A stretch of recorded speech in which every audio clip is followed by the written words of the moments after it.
আলামিন অ্যাডভান্স, উনি জানেন আমার গোলামেরা দেখবে, এর জন্য উনি আঁধার পৃথিবীতে ও আগতাশা লাইলাহা ও আখরাদা দুহাহা ওয়াল্লাইলি ইযা ইয়াগশা আল্লাহ তাবারাক ওয়া তাআলা গোটা পৃথিবীটাকে কালো চাদর দিয়ে ঢেকে দিলেন, আঁধার, তার ভিতরে আলোকে টেনে বের করে আমাদের দেখার ব্যবস্থা করে দিলেন। তেমনি যখন কিয়ামত হবে, সূর্য ভেঙে যাবে, চন্দ্র ভেঙে যাবে, তারা থাকবে না, বিদ্যুৎ প্রকল্প থাকবে না, জেনারেটর থাকবে না, জোনাকি পোকা থাকবে না, দেশলাই থাকবে না, মোমবাতি থাকবে না। এক কথায় যেসব বস্তু দিয়ে দেখা যায় এগুলো কিছুই থাকবে না। তাহলে দেখব কি করে?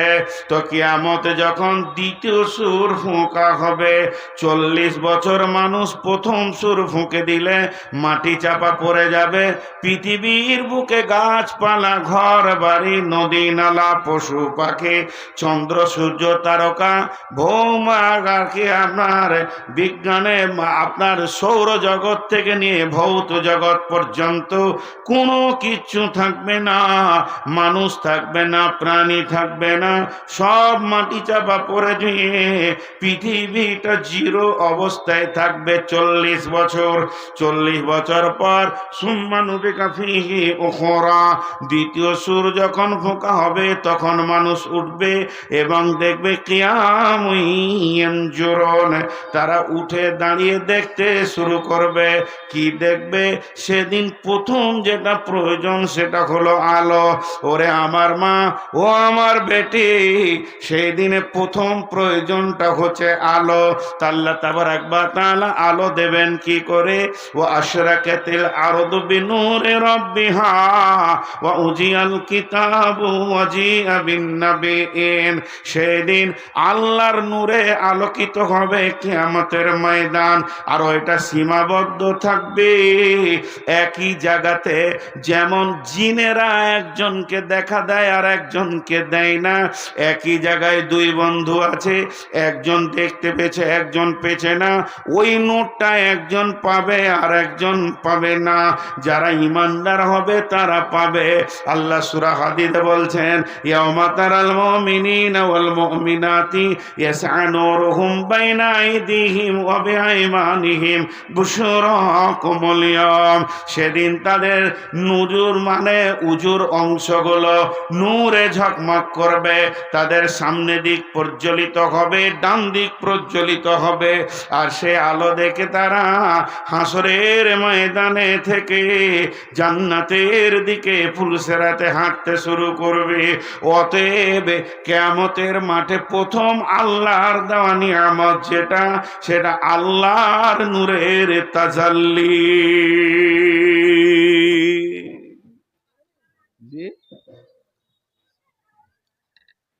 সিঁড়িটা যে কোম্পানি তৈরি করেছে, পাশে একটা যেন মেডিকেল রাখে, হসপিটাল, কোন দিন ঠ্যাং ভাঙবে এরকম করেছে, আবার পাতি দিয়ে দিয়েছে, সারাক করে দিয়ে পাটা মট করে ভেঙে যাবে। জি ভাই, আপনাদের বিরক্ত লাগছে নাকি? টেনশন নাই কিয়ামতের মাঠে? বলেন ইনশাআল্লাহ। আল্লাহ আমাদেরকে পার করবেন ইনশাআল্লাহ। গুনাহ করলাম তো কি হলো, তারই তো বান্দা নাকি? শিরক খালি করিয়েন না, গুনাহ করলাম তা কি হলো, তারই তো বান্দা, সে পার করবেন না তো কে করে? জান্নাত কি গরু ছাগলে লেগে করেছে নাকি? জান্নাত তো আমাদেরই। অতএব টেনশন করবেন না, আজকে টেনশন মুক্ত বয়ান চলবে। তো সেই নূর উজু, জি, হযরতে আবু হুরায়রা আর হযরতে উমর দুজন কেমন? দাঁতের পাশে জিভ যেমন, একজন খুব কড়া একজন খুব নরম, বুঝতে পেরেছেন? দাঁতের পাশে জিভ যেমন, আবু হুরায়রা আর উমর ওই রকম। আবু হুরায়রা উজু করছে, এই এই পর্যন্ত কোরআনে আছে, ওয়াইদিয়াকুম ইলাল মারাফিক, মারাফিক এই পর্যন্ত, এই কোন এই পর্যন্ত ধো। আবু হুরায়রা এরকম টানছে, এইগুলোতে লাগাইছে। জি, কোনো কথা বলায় নাই। উমর এখানে ধরেছে, ওই কোরআন বেশি বুঝিস, কিন্তু নরম। বলছে ছাড় ভাই, হট, ছাড়। তুই উজু কতটা পানি টানছিস? ওই ঘাড় ধরেই নিয়ে যেছে রসুলের কাছে, হাত ধরে লয়। রসুল বাজারে ওর ঘাটটা ছাড়ো। বলছি দারুণ বেয়াদব, কোরআনের বাইরেও বেশি বুঝে নাকি? ইয়া রাসূলুল্লাহ, উজু কতটা? ইয়া আইয়ুহাল্লাযীনা আমানু ইযা কুমতুম ইলাস সলাতি ফাগসিলু উজুহাকুম ওয়া আইদিয়াকুম ইলাল মারাফিক। আবু হুরায়রা, কতটা তুমি ধুছিলে? উমার বলছে এই পর্যন্ত টানছে। ঘাটটা ছাড়। ইন্নামাল আমালু বিন্নিয়াত। কোরআন কি বলেছে? এই পর্যন্ত টানছে কেন? তাহলে কোরআনের বাইরে চলে গেছে না। নবীজি বলেন, আবু হুরায়রা, তুমি তোমার নিয়তটা বলো। আবু হুরায়রা নরম মানুষ, ধীরে ধীরে বলছেন, ইয়া রাসূলুল্লাহ, ইয়া হাবিবাল্লাহ, আল্লাহর কালাম পাকের উপরে আমার 100-তে 100 বিশ্বাস আছে। উজুর জায়গায় এই পর্যন্ত, আমার উজুর নিয়ত মারাফিক পর্যন্ত থাকে। তবে আপনি বলেছেন উজুর পানি যত দূর যাবে নূরে ঝকমক করবে, এর জন্য আমি পানিটা একটু বেশি করে লাগাইছি, যাতে করে কিয়ামতের মাঠে আমার এগুলো যেন ঝকমক করে। নবীজি বলেন, উমার রে, হলো ও তো উজুর নিয়তে বলছে না, বরং ওটা নূরে যেন ঝকমক করে। ও মুমিন মুসলমান, যারা সলাত আদায় করেছে 5 ওয়াক্ত, কোনো কারণে যদি সলাত মাফ হয়ে যেত, কাজের চাপ আছে, চাষের চাপ আছে, ব্যবসা বাণিজ্যের চাপ আছে, খরিদ্দারের চাপ আছে, এই কারণে যদি সলাত মাফ হয়ে যেত, বন্ধুরে, কারবালার ময়দানে ইমাম হোসেনের মাফ হয়ে যেত। কঠিন দিনেও ইমাম হোসেনের সলাতের মাফ ছিল না। অতএব যারা উজু করেছে, উজুর অংশগুলো নূরে ঝকমক করবে।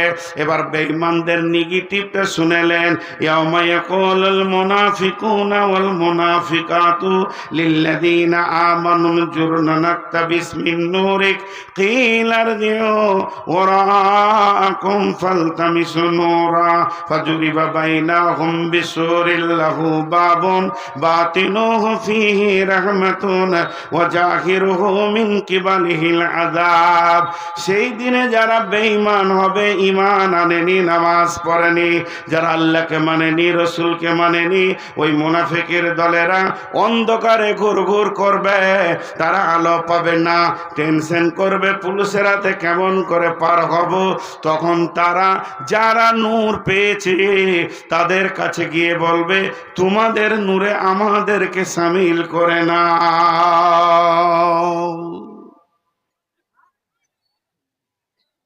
এটা এখান থেকে অফ করে দিলাম, নাহলে শুধু আল্লাহর নূরের কথা বলতে গেলে জালসাটা আজকে শেষ, বাকি 3টার বলা যাবে না। ছোট্ট করে খালি একটা কথা আপনাদেরকে বলবো, এখানে আমভাবে সকলের খাওয়ার ব্যবস্থা করা হয়েছে না? আলহামদুলিল্লাহ। কুপন নেই? দাও। একটা উদাহরণ দিই, বেশিরভাগ মুর্শিদাবাদ মালদাতে আছে 50 টাকার টিকিট, 100 টাকার টিকিট, ওটা মাদ্রাসারই কাজে লাগাই ওরা, এবং শ্রোতারাও ওইটা আনন্দিত। খাবারটা যা দেয় 50 টাকার, কিন্তু 150 টাকার টিকিট, মানে এটা আনন্দিত যে টাকাটা মাদ্রাসাতেই ঢুকে যায়, বড় ধরনের একটা আসে। তো আপনি এখানে ঢুকছেন ওই গেটে, তখনই হেড বলেন আপনার হাতে টিকিট দিয়ে দিয়েছে, খাওয়ারের ঘোষণাটা বাকি আছে, এখন রাত 10টার পর হবে। টিকিটটা পেয়েছেন সন্ধ্যে 6টায়, আর খাওয়ারের ঘোষণা কখন হবে? রাত 10টায়। তার মানে ওকে বুঝিয়ে নিতে হবে যে আমার এক থালা আছি। যে টিকিট পেয়েছে সে কি বুঝিয়ে নিল যে আমার এক প্লেট আছি। এ কথাটা বুঝতে অসুবিধা হচ্ছে আপনাদের? ঘোষণা বাদ থাক। এবার আর একটা আয়াত বলছি, দেখেন, বিসমিল্লাহির রহমানির রহিম। ইয়াওমা তাবিয়াজ্জু উজুহু ওয়া তাসওয়াদ্দু উজুহু فأما الذين اسودت وجوههم أكفرتم بعد إيمانكم فذوقوا العذاب بما كنتم تكفرون وأما الذين ابيضت وجوههم ففي رحمة الله هم فيها خالدون ও আমার মায়ের দল, বেটির দল, হে আমার বন্ধু, আয়াতটা অনেক লম্বা, অনেক চওড়া। একটা উদাহরণেই আয়াতটা আমি ঢুকিয়ে দিলাম। যখন মানুষ কিয়ামতের মাঠে দল দল উঠবে, যার হাতে নূর লেগে যাবে তাকে বুঝে নিতে হবে হিসাব যখনই শুরু হোক না কেন আমি জান্নাত পেয়ে গেছি। কোরআন বলছে ফাফি রাহমাতিল্লাহি হুম ফিহা খালিদুন, তুমি আল্লাহর রহমতের গণ্ডিতে আওতায় চলে এসেছো। আর যে লোকটার ওই নূরটা পেল না, আলোটা পেল না, হিসাব কতক্ষণ পর শুরু হবে সেটা দেখার দরকার নাই। তুমি বুঝে নাও তোমার জান্নাত যাওয়া গেল না। জি, ক্লিয়ার হয়ে গেল। কিয়ামতের মাঠে উঠার সঙ্গে সঙ্গে ওকে বুঝে নিতে হবে যে আমি জান্নাতি না আমি জাহান্নামী। আর হিসাব নিয়ে বসতে গেলে হবে না। আচ্ছা, আমার কতক্ষণ? 3 ঘন্টা না। আমি কি পাপ করেছি নাকি, না গত বছরকার শাস্তিটা লিখছেন? জি, সোনার ক টাকা কেজি বাপ? আলুর সঙ্গে হবে? তো কথাটা একটা বোঝার চেষ্টা করেন। এটা একটা হয়ে গেল। তাহলে কিয়ামতের মাঠে একটা নিয়ামত আল্লাহর দেওয়া রয়েছে, সেটা কি? নূর। সেটা কি? যা, এতগুলো লোক মুখ খুলে না। সেটা কি? আল্লাহ আমাদের সকলকে তার নূর দান করুন, আমিন। নাম্বার 2, ইন্না আ'তাইনাকাল কাউসার ফাসাল্লি লিরাব্বিকা ওয়ানহার ইন্না শানিয়াকা হুয়াল আবতার। সেটা হলো হাউজে কাউসার। হাউজে কাউসার কেমন? হাউজে কাউসার গোল নয়, আবার ডিমের আকৃতিও নয়, চৌকান না চৌবাচ্চা। যত দূর আপনার নজর যাবে কিনারা থেকে কিনারা দেখতে পাবেন না। শুধু তাই নয়, গোটা হাউসটা সিকিউরিটি দিয়ে ঘেরা আছে, কেউ যেতে পারবে না। একটা গেটই কাউন্টিং হবে। এইটা হলো আল্লাহর হজে কাউসার, আল্লাহর হজে কাউসারের মালিকানা আল্লাহর। আল্লাহ আতা করেছেন, ইন্না আতাইনাকাল কাউসার। আতা করেছেন কাকে? নবী মুহাম্মদ রাসূলুল্লাহ সাল্লাল্লাহু আলাইহি ওয়াসাল্লামকে। এটা হাদিয়া দিয়েছেন, তোহফা দিয়েছেন। সেই দিনে কাউন্টিং করবেন কে? খাবেন কে?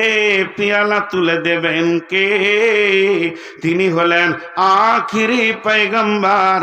জোরে বলেন, নবী মুহাম্মদুর রাসূলুল্লাহ সাল্লাল্লাহু আলাইহি ওয়াসাল্লাম। এরপরে পানি পান করতে যাবে কি? তার উম্মতেরা যাবে।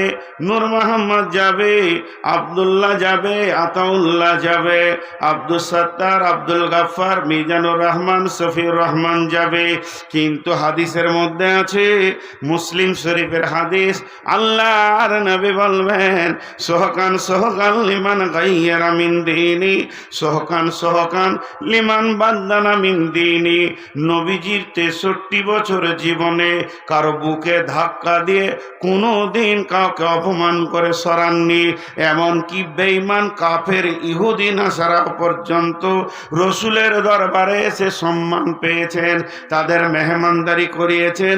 ওই নবী সেদিন মন বেজার করে উঁচু কণ্ঠে বলবে, দূর হয়ে যা দূর হয়ে যা, তুই আমার সামনে দাঁড়াবি না, তোর সাথে আমার কোনো সম্পর্ক নাই। একটা উম্মত আর নবী যে সম্পর্ক হতে হয়, নবী উম্মত, উম্মত নবী, এমন সম্পর্ক তোর সাথে আমার নাই। তুই আমাকে পরিবর্তন করেছিস, আমার দিনকে পরিবর্তন করেছিস। এক কথায় আমার রসুল যে আইনগুলো বানিয়েছেন দিনের, আমার নামাজে কোথা হাত থাকবে, কতটা রফায়েদান হবে, কতটা হবে না, কিভাবে আমি সালাত আদায় করব, কিভাবে রোজা আদায় করব, কিভাবে আমি পেশাবে যাব, পায়খানায় যাব, বিছানায় যাব, বিবির কাছে যাব, কিভাবে আমি খাওয়ার থালাতে যাব, কিভাবে আমি ঘুমাবো, এগুলো যে রুলসগুলো বানিয়েছে, আমার আপনার কাছে একটা রসুলের ফলো নাই। যখন ফলো থাকবে না, আমার চেহারাতে যখন রসুলকে পাওয়া যাবে না, তখন বিশ্ব নবী বলবে তুই আর আমি, আমি আর তুই কে বহুত দূরের পার্থক্য রয়েছে, বিধায় তোকে আমি এক চুল্ল পানি দিতে পারি না। আর যার ভিতরে সুন্নতে রসুল থাকবে, আমার নবী আদর করে মেহমানদারির পেয়ালা তুলে দেবেন, ওই পানিটা যে পান করবে জান্নাতে না যাওয়া পর্যন্ত তাকে আর ক্ষুধা লাগবে না, পিপাসাও লাগবে না। এর জন্যে কিয়ামতের মাঠে 2 নম্বরের সান্ত্বনাদায়ক জিনিস রয়েছেন, সেটা হলো হাউজে কাউসার। একটা তাফসীরে দেখছিলাম যে হাউজে কাউসারটা জমজমের কূপ থেকে তৈরি হবে। এখন যেটা জমজমের কূপ, এটাই পরিণত হবে হাউজে কাউসারে। একটা তাফসীরে দিয়েছে, তবে এটা রাসূলের হাদিস নয়। তো হাউজে কাউসার খুব, এটা হলো দ্বিতীয় নিয়ামত। রমজান আসছে না নেই? সামনে রমজান আসছে না আসছে না? কে কে রোজা রাখবো না? এতগুলা বেরোজগার বসে আছে। রোজাদারের 2টি খুশি, একটি খুশি ইফতারে, অপরটি হয় আল্লাহর দিদার রোজ হাসরের প্রান্তরে। ইসলামেরই সওদা নিয়ে আসছে ধারায় রমজান, ভোরের আগে নিয়ত বান্ধ, ভুল করো না মুসলমান।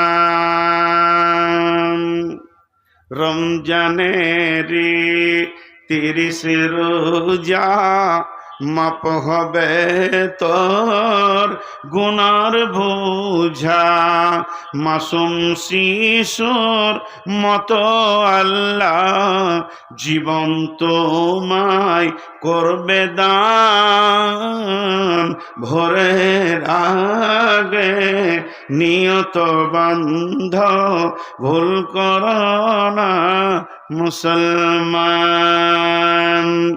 এই মাসেতে একটি রাত্রি সবে কদর নামটি যার, 1000 মাসের সেরা সেরাত ঘুচাই পাপীর দুঃখ ভার।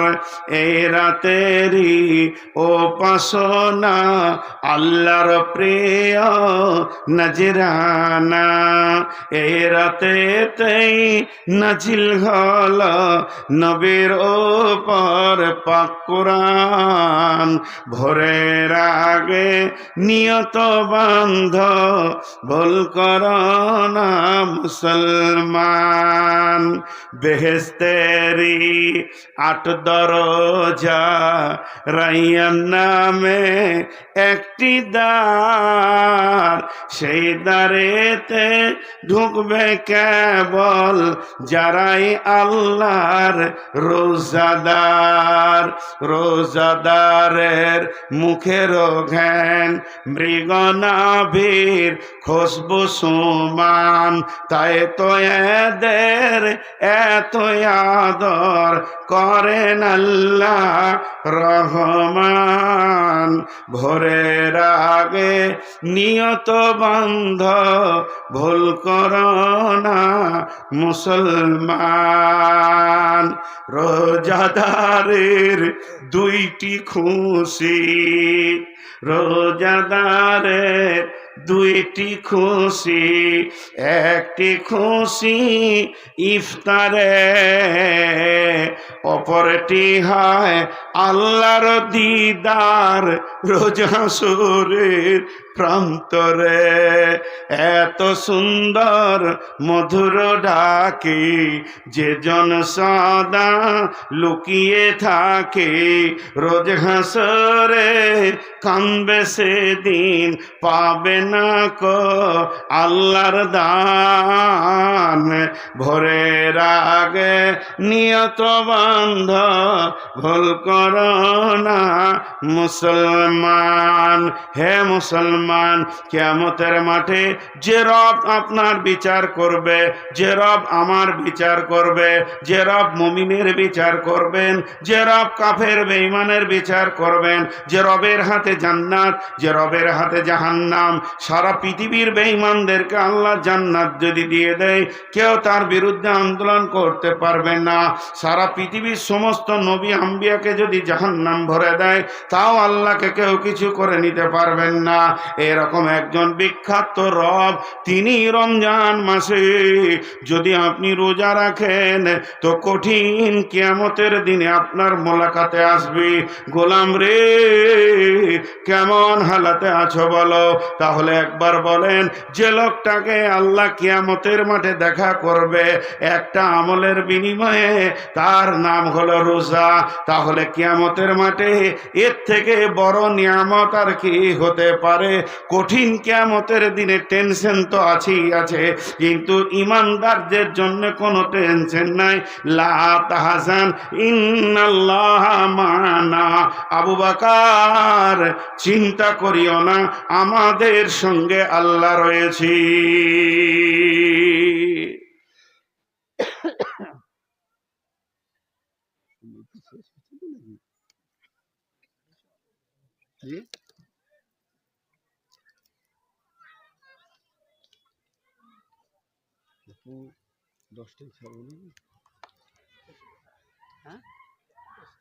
না, আমি বেশি চালালে ওইদিকে ভাবতে যাবে তো, ওই গল্পটা শেষ করবে। তো কিয়ামতের মাঠে সান্ত্বনাদায়ক জিনিস কয়টা পেলাম? কয়টা হলো? দেখা এতক্ষণ বলছি দুটো। কি শোনা শুনছে সব, বলছে দুটো। তিনটে হলো। এক নম্বর হলো আল্লাহর নূরের তাজাল্লি, দুই নম্বর হলো হাউজে কাউসারের পানি, আর তিন নম্বর আল্লাহর দিদার, আল্লাহর মুলাকাত। আল্লাহ আমাদেরকে তিনটে জিনিস দান করুন। আমিন বলছে না গো, আমিন বলাটাও এত শক্ত। নদিয়ার লোক এত শক্ত তো লয়। ভোরবেলায় বলছে বাসি ভাত খায় নদিয়ার লোক। জি খান না আপনারা? সুবহানাল্লাহ। না, ভোরবেলায় বাসি ভাত খায় আর খেজুর গুড়ে চিনি দেয় আর কালার দেয়। নদিয়ার লোক খুব ভালো। সুবহানাল্লাহ। আর আর র কে অ বলে। এটা একটা এলাকা আছে আপনাদের এইদিকে, ওই যে দেবগ্রাম ওইদিকে আত্রি বলবে আবার ওরা। রমজানকে বলবে ওমজান। এরা নদিয়া। জি, তো যাই হোক, তিনটে হলো। চার নম্বরটা, ওয়ান আবি হুরায়রা রাদিয়াল্লাহু তাআলা আনহু قال قال رسول الله صلى الله عليه وسلم سبعة يظلهم الله في ظله يوم لا ظل إلا ظله। আহা, এটা যে কত মহব্বতের জিনিস, একটু ধ্যান দিয়ে এটা শুনেন। বিশেষ করে এটাই তফসির করার জন্য বেশি করে উঠেছি। আল্লাহর নবী বলছেন, আবু হুরায়রা বর্ণনা করছেন, বিশ্বনবী বলছেন, এই এমন একটা দিন আসছে রে, যেদিন কোনো ছায়া থাকবে না, মাথার উপরে সূর্য থাকবে তবে আলোকিত নই। আল্লাহ তার আলোকে টেনে নেবেন। আগুনকে তিনটে জিনিস দিয়ে বানানো হয়েছে, চাকে তিনটে জিনিস, চারটা জিনিস দিয়ে বানানো হয়েছে। পানি আছে, দুধ আছে, চিনি আছে, চা পাতির রস আছে। যদি আমি চিনিটা টেনে নিই, জিভ বলে দেবে একটা মাল নাই। যদি আমি দুধটা টেনে নিই, চোখ বলে দেবে একটা মাল নাই। তেমনি আগুনে তিনটে জিনিস আছে, একটা আছে রোশনি, একটা আছে ধাও শক্তি জ্বালিয়ে দেওয়া, আর একটা আগুন। আল্লাহ সূরা বাকারায় বলেছেন, মাসালুহুম কামাসালিল্লাযী ইসতাওকাদা নারান ফালাম্মা আযাআত মা হাওলাহু যাহাবাল্লাহু বিনূরিহিম ওয়া তারাকাহুম ফি যুলুমাতিন লা ইউবসিরুন। এটা একটু বুঝেন, তাহলে ওইটা বুঝতে সুবিধা হবে। কেমন? আগুনকে তিনটে জিনিস দিয়ে বানিয়েছেন আল্লাহ। ধাও শক্তি আগুনের আছে, যা দেবেন পুড়িয়ে ছাই, যা দেবেন পুড়িয়ে ছাই, অন্য বস্তু পারে না। দ্বিতীয় নম্বর, আগুন যে দেখতে পেয়েছি লাল, এটা একটা বস্তু।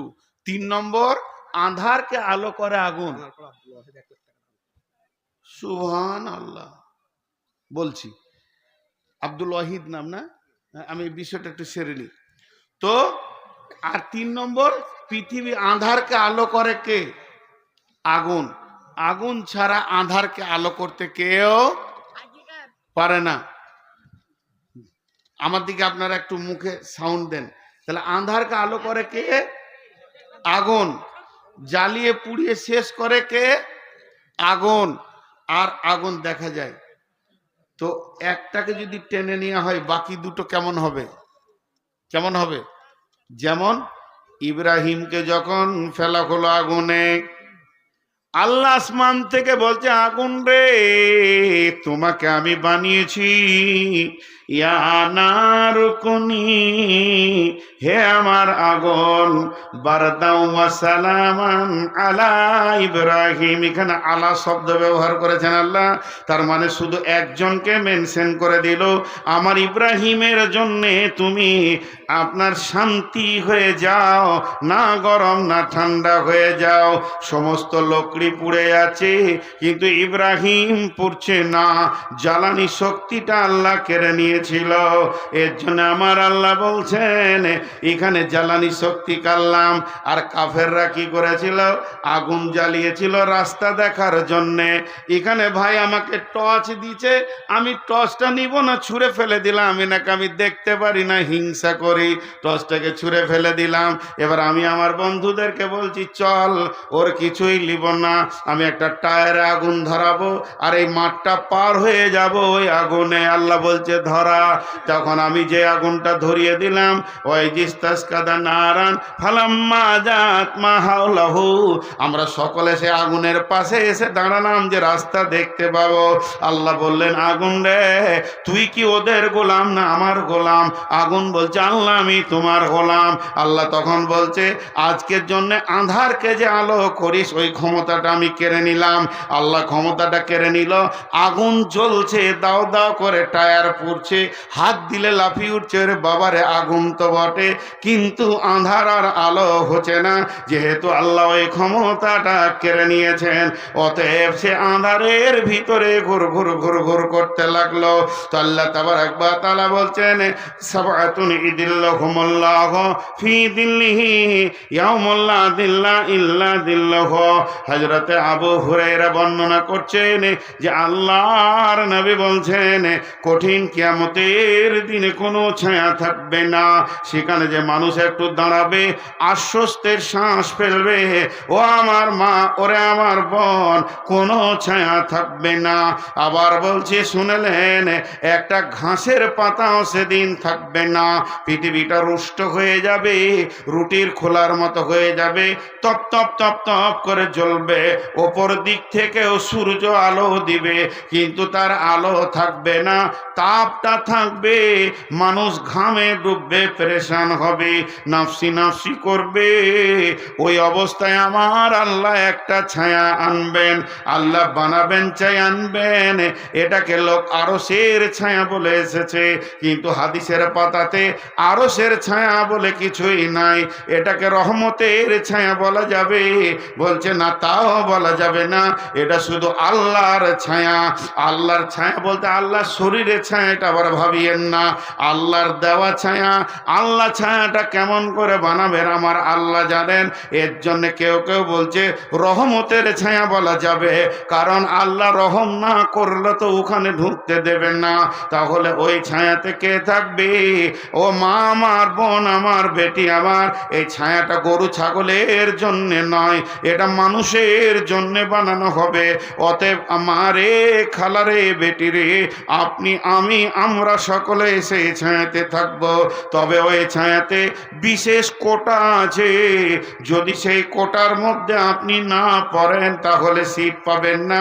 ট্রেনে উঠলেই যে সিটে শুতে পাবেন তা নয়, আপনাকে টিকিট কেটে রিজার্ভেশন লাগাতে হবে, যেমন রিজার্ভেশন লাগাবেন ওই রকম ছায়াতে জায়গা পাবে। কি নাম বললেন? আব্দুল ওয়াহিদ। কত? থানার পাড়া।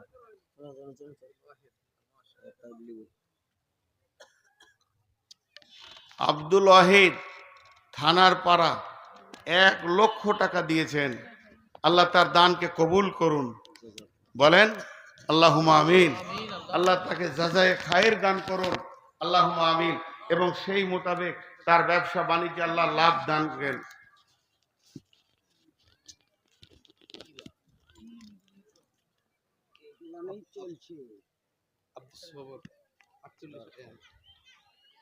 তাহলে এই যদি ধরে নি তাহলে আর বায়ান করবো না, কিন্তু তবে দান শুরু করলে 5 মিনিটে বেশি থাকবো না, আমি আমার নীতিতে চলবো।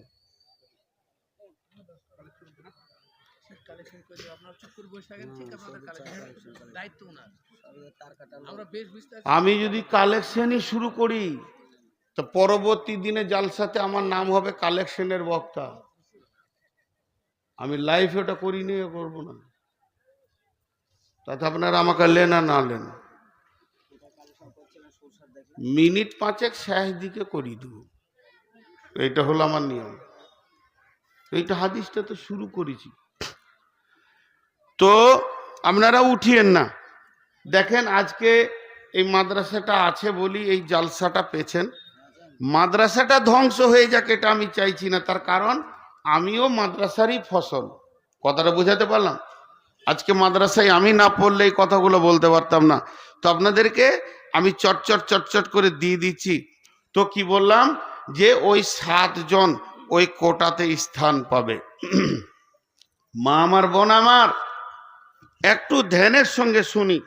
আর আমার মাথা একটু কমজোর, আর এমনি সুগার 488 মেপেছি, তো এগুলো বলে লাভ নাই, কারণ আমার শেফা দেনেওয়ালা আমার আল্লাহ। বলছি কেন?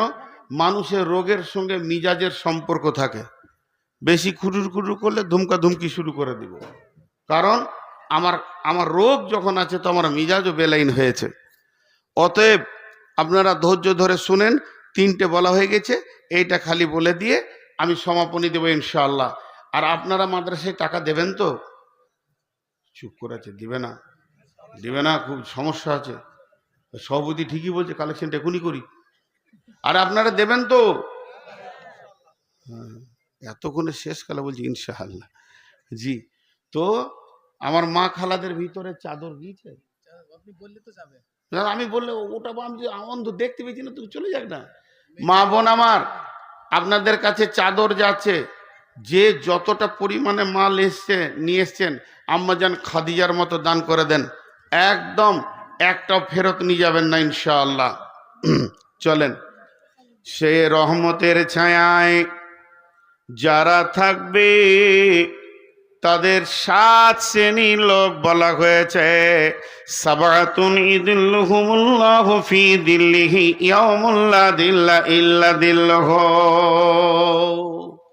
মাঝে আর একটা ছোট এলান করে দিই, এইটুকুন, মানে আমার মাথা ঠিক নাই, ভুলে যাব। এই যে আপনাদের হেড মৌলানা, উনি নিয়ত করেছেন আল্লাহ যদি নিয়ে যায় তো যাবেন, নাহলে যেতে পারবে না। হজের নিয়ত করেছেন আমার সঙ্গে যাবেন। তো আমি 3-4 বছর থেকে হাজি নিয়ে যাওয়া আসা করছি। কেন করছি এ কথা আর বলবো না, ফেসবুকে দেখবেন আমি দিয়ে দিয়েছি, বহু দালাল চক্রান্ত থেকে মানুষকে বাঁচানোর জন্যে। তো উনি আমার সঙ্গে হজে যেতে চাইছেন এবছর আমি হজের নিয়ত করেছি। আমি 7 সালেও হজ করেছি, অবশ্যই এবছরও নিয়ত করেছি। বিধায় যদি কেউ হজ বা উমরা করতে চান তো আমার সঙ্গে যোগাযোগ করবেন, বা মৌলানা ভাইয়ের সঙ্গে যোগাযোগ করবেন। ক্লিয়ার? আর আমি বেশি কিছু বলবো না এটাকে নিয়ে।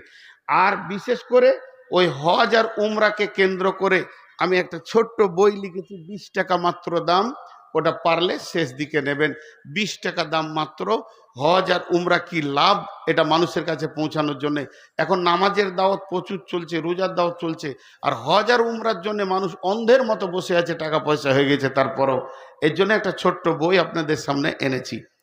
যাক, এবারে 7 জন ওই আরশের ছায়াতে জায়গা পাবে, রহমতের ছায়াতে।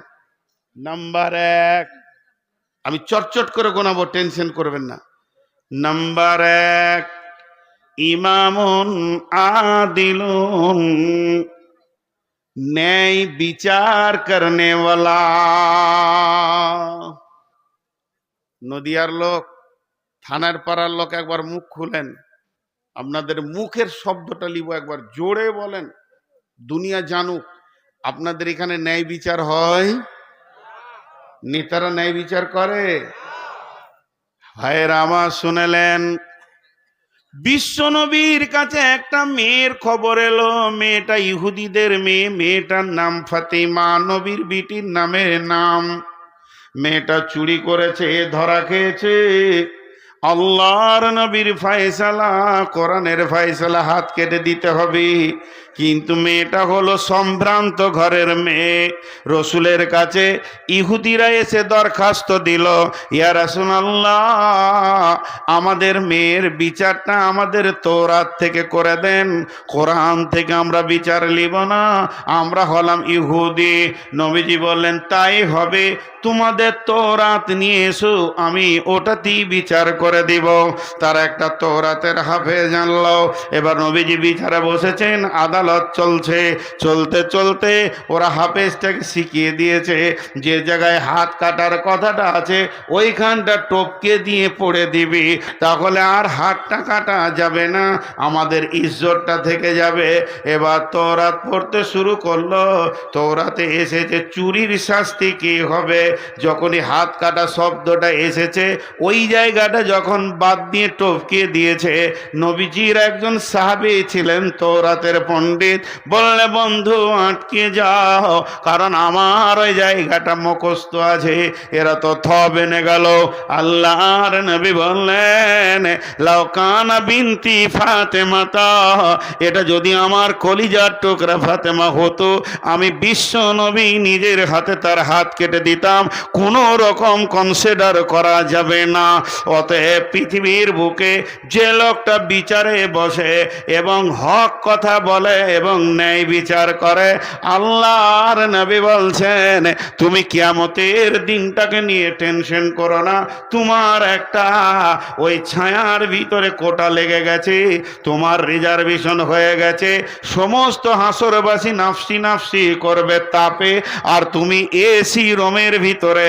পৃথিবীর এসি যদি এত সুন্দর হয়, তো আমার রবের এসি কত সুন্দর হবে, সেখানে তুমি আরামে সময়কে অতিবাহিত করবি। ন্যায় বিচার চলে গেছে পৃথিবী থেকে। হযরত উমারের বিচারগুলো যদি বলতে লাগি সময় লম্বা হয়ে যাবে, কিন্তু একটু ভাবেন ন্যায় বিচার নাই। আর আল্লাহ রসুল বলেছেন কিয়ামতের আগে কি হবে? সাদাল কাবিলাতা ফাসিকুহুম, চরিত্রহীনরা গায়ের নেতা হবে, বিচার করবে। চোর, লম্পট, দাগাবাজ, বেঈমান, খুনি, এরা আবার গায়ের বিচার করবে। আপনাদের নদিয়াতে মনে হয় করে না? সব কটা ফেরেশতা লোক বসে থাকে না, লুটে পুটে খেয়ে ও আবার বিচারে বসবে, এবার গলা উঁচু করে বলবে, এই তুই ঠিক বলিস নয়, আর ওই 50টা কেসের আসামি। হ্যাঁ, এরকম আপনাদের দিকে নাই না? বলছেন ন্যায় বিচার যে করবে, আল্লাহ কোরআনে বলছেন ওয়াইদা কুলতুম ফাদিলু ওয়ালাউ কানা যা কুরবা, যখন তুমি কথা বলবে ইনসাফের সঙ্গে বলবে। কারণ তোমার নরম জিভটা কোথায় রেখেছি জানো? 32টা সৈন্যর মাঝে। শুধু তাই নয়, 2খানা সিআইডি রয়েছে জিভের কাছে, 2টো সিআইবি রয়েছে, 2টো আর কি সিআইডি, 2 ধারে সিবিআই রয়েছে। এখানে রয়েছে সিআইডি, এখানে রয়েছে সিবিআই, আর 2টো চোখ কাস্টম অফিস, সব দেখছে। আর 32 জন সিনার মাঝে তোমার জিভটা রেখেছি। আর মগজটা হলো দেহের সুপ্রিম কোর্ট, এই কোর্টের নিচে আদালতের ভিতরে তোমার জিভ বাস করছে। তো আমার আল্লাহ বলছেন যখন তুমি কথা বলবে আর মিথ্যা বলবে, তো তোমার চোখ, তোমার কান আর তোমার নাক হাসবে। এ বেঈমান কত বড় বেঈমান! আর দাঁতগুলো বলবে হতভাগারে, তোর জীবনটা বড় করুণ জায়গায় পৌঁছে গেছে। আর মাথা আদালত সব নোটিশ করে নেবে, এত বড় অন্যায় তুমি পৃথিবীতে করলে। যারা অন্যায় বিচার করে এরা ক্ষমতার জোরে বিচারটা করে দেয়, যে ভেবে আর বিচার হবে না। কিন্তু শুনে নাও, পৃথিবীর বুকে যতগুলি ছোট বড় বিচার হয়ে যাচ্ছে, নিষ্পত্তি হচ্ছে, এগুলো পুনরুত্থান আর একবার কিয়ামতের মাঠে হবে, যেদিন আমার রব এলান করবে, ও মুজরিমের দল, যারা ন্যায় বিচার পৃথিবীতে পাও নাই, আমার কাছে এসো। ওয়াকুদিয়া বাইনাহুম বিল হাক্কি ওয়া হুম লা ইউজলামুন। আমি রব আজকে বিচার করব রে, সকলকে পরিপূর্ণ বুঝিয়ে দিব, কারো উপরে জুলুম করব না। তোমরা আমার কাছে এসে বিচার লাও। একটা মজার ঘটনা শোনাই আমার এলাকায়। একটা সাইকেলের সাথে বাচ্চা ছেলে সাইকেল চালাচ্ছিল।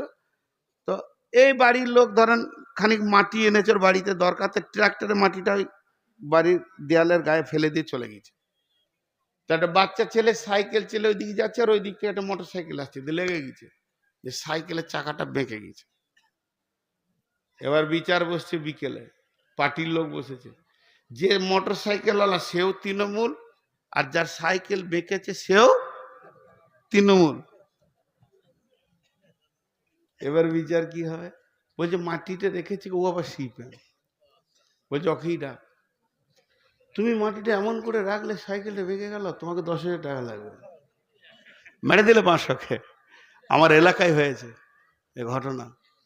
জি, তোমাকে 10,000 টাকা লাগবে, মাটি যেখানে সেখানে রাখলে হবে। পরে 2জন বেঁচে গেল। বিচার কি সুন্দর হচ্ছে দুনিয়াতে, বাহারে বিচার রে। এরা ভাবছে আমাদের কাছে কেউ নাই।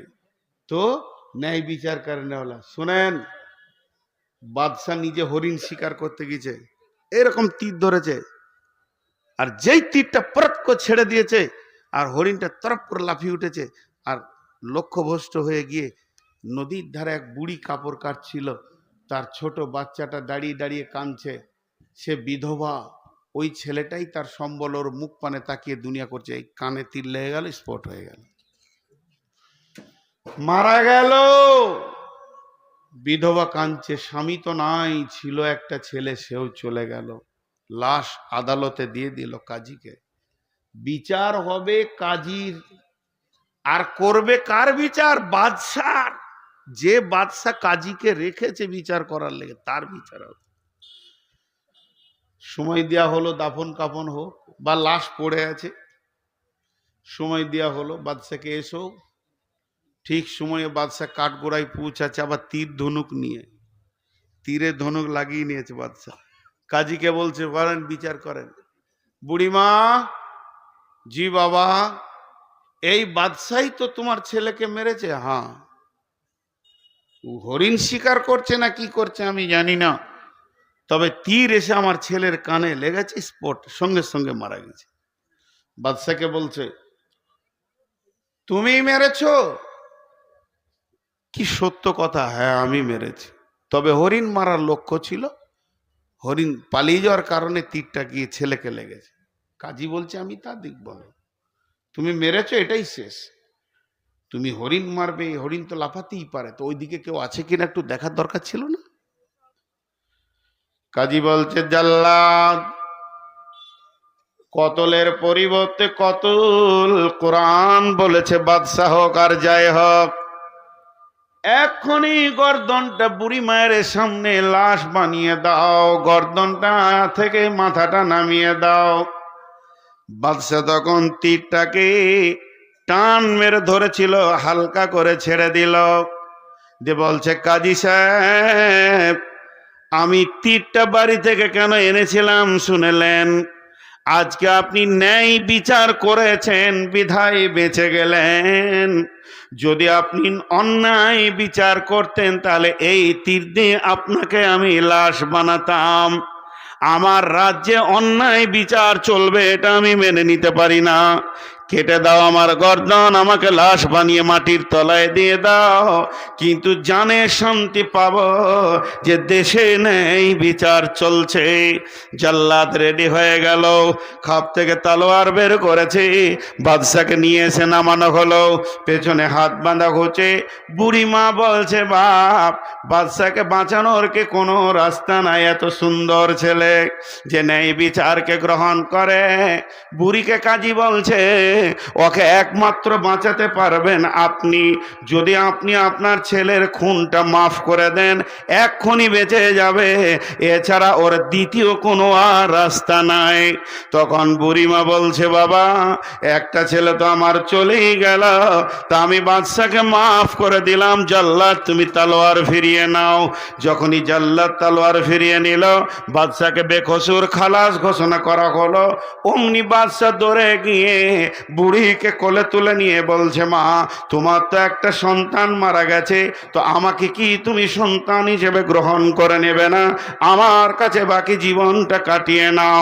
আল্লাহর নবী বলছেন, পৃথিবীর বুকে যে ন্যায় বিচার করবে, ন্যায় সাক্ষী দেবে, অন্যায় অনুপরিমাণ জ্ঞান বশত করবে না। নবীজি বলছেন, উম্মত, তোমার চিন্তা নাই, সেই কঠিন দিনে তোমাকে পেরেশান হতে হবে না, ওই রকম একটা এসি রুমে তোমার কোটা লেগে গেছে। নাম্বার 2, ওয়ারাজুল ওয়াশাবুন শাফি ইবাদাতিল্লাহ, ওই যুবক আর ওই যুবতী যে যৌবনকালে আল্লাহর ইবাদত করেছে, যৌবনকালে বেশি বেশি করে আল্লাহকে ডেকেছে। এখন যুবতীদের যৌবনকালের ইবাদত কি, আর যুবকেরই বা যৌবনকালের ইবাদত কি, এটা বলতে গেলে 1 থেকে 1.5 ঘন্টা লাগবে। শুধু আমি শর্টে বলে দিচ্ছি, যুবকের 2টি যৌবনকালে ইবাদত। একটা হলো যে কোনো উপায়ে ইনকাম করে নিয়েছে অধীনস্থ মা বাপ, ভাই বোন, বিবি, স্ত্রী, ছেলে মেয়েকে সুখের দিন দেখানো। যত কষ্ট হয় যুবক, তুমি তিলে তিলে ইনকাম করে নিয়ে এসে খাওয়াও। আর 2 নম্বর যুবকের ডিউটি হচ্ছে ওয়াল হাফিজুন আলি হুদুদিল্লাহ, আল্লাহর দিনের এবং কোরআনের যদি কেউ অবমাননা করে, রক্তটাকে সেখানে তুমি ঢেলে দাও, বুকের রক্ত ঢেলে দিয়ে এসে বেঈমানের জিভটাকে টেনে বের করে নাও এবং তাকে মওতের দরজায় পৌঁছিয়ে দাও। হয় তুমি মরো, না হয় তাকে মারো, কারণ কোরআনের হিফাজতের দায়িত্ব তোমার। এই হলো যুবকের ডিউটি। আর যুবতীদের ডিউটি কে? ওরে আমার বেটির দল, যুবতীদের একটা ডিউটি, লুচ্চাদের হাত থেকে নিজের বডিটা বাঁচাতে হবে। লুচ্চারা যেন তোমার গায়ে হাত না দেয়, লুচ্চা যেন তোমাকে দেখে হাসে না হাসে, লুচ্চা যেন তোমাকে দেখে শান্তি না পায়, এটা তোমার হলো গুরু ডিউটি। এই যুবক এই যুবতী যখন 2 জন নিজের আমলে থাকবে, আল্লাহর নবী বলছেন, আর চিন্তা করো না রে যুবক যুবতী, তোমার ওই রহমতের ছায়াতে রিজার্ভেশন লেগে গেছে, তোমার নামে সিট হয়ে গেছে, কিয়ামতের মাঠে আর তোমাকে পেরেশানি হতে হবে না।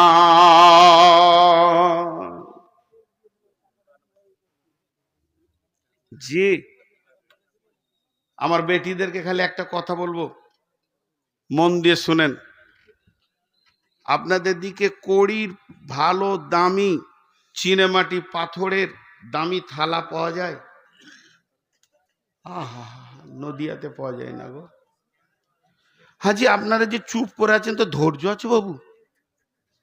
আমি যে গাড়ি থেকে নামছি আর যদি এসে বলেন সালাম আলাইকুম, কেমন আছেন, কোথা থেকে এলেন, আমি যদি চুপ থাকি আপনাকে কেমন লাগবে? ফট করে বলবো অহংকার কত রে। আর আমি এত জিজ্ঞেস করছি তো উত্তর দিচ্ছেন না। কড়ির থালা পাওয়া যায় না, যায় না? আর এখন ভাত খাবেন ওটা কিসের? কাগজের। কাগজের। তো দুটোতেই তো কাজ একই। এমনি করে থালাটাকে কাছে টানবে একদম, তো কাগজের থালাটা ভাববে যে আমাকে ভালোবাসছে কত রে। কিন্তু খাওয়া হয়ে গেলে, খাওয়া হয়ে গেলে ফেলে দিবে। আর কড়ির থালাকে ধুয়ে মুছে আবার শোকেসে রাখবে, ওকে দেখেও শান্তি। তো বেটি, প্রেমিকা হলো কাগজের থালা আর স্ত্রী হলো কড়ির থালা। আমি ইশারাই বললাম, প্রেমিকা হতে যেও না, লুচ্চারা খেয়ে নিবে, যে ছুঁড়ে ফেলে দেবে। আর যদি কড়ির থালা হতে পারো স্ত্রী, তাহলে ইনশাআল্লাহ তোমাকে ভালোবাসবে, কাছে রাখবে, তুমি তার বাড়ির আঙ্গিনায় ঘুরবে, সেটাও দেখে শান্তি পাবে। আমি এইটুকু বললাম। নাম্বার 3, ওই রহমতের কোটা থেকে ঢুকবে 3 নম্বর, রাজুলুন কালবুহু মুআল্লাকুন ফিল মাসাজিদি, ওয়ারাজুলুন কালবুহু মুআল্লাকুন ফিল মাসাজিদি। ওই ব্যক্তি, ওই লোকটা রহমতের ছায়াতে থাকবে যার অন্তরটা আল্লাহর ঘর মসজিদে পড়ে আছে।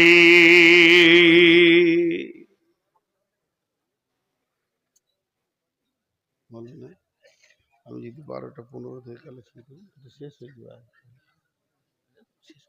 হ্যাঁ হ্যাঁ হ্যাঁ, বলছে হজে যাবে ইনশাআল্লাহ, আপনারা রেডি হন। এরা উঠছে কেন,